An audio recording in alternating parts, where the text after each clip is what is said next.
ตอนนี้เราอยู่ที่สถานีรถไฟเวียงจันทร์คำสวัสดิ์นะคะเราจะไปยังโรงแรม DoubleTree by Hilton ที่อยู่ในกรุงเวียงจันทร์นี่แหละค่ะนะคะนั่งรถตู้เขาบอกว่า2คน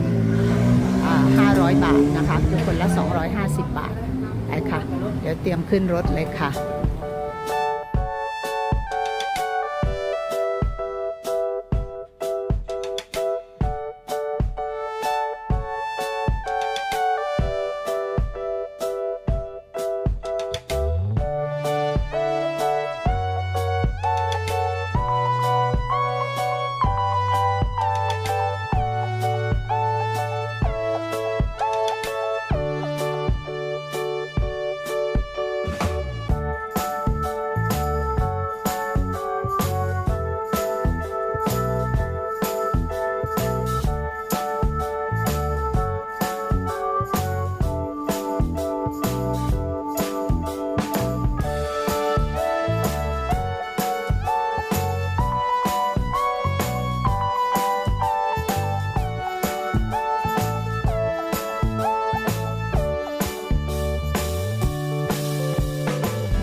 เราก็นั่งรถมาเรื่อยๆค่ะชมบรรยากาศสองข้างทางหรือวิวทิวทัศน์ต่างๆมานะคะชมบ้านชมเมืองของเขา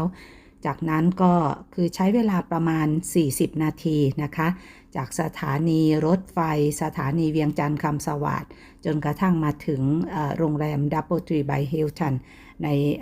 นครหลวงเวียงจันทร์สปป.ลาวนี่นะคะ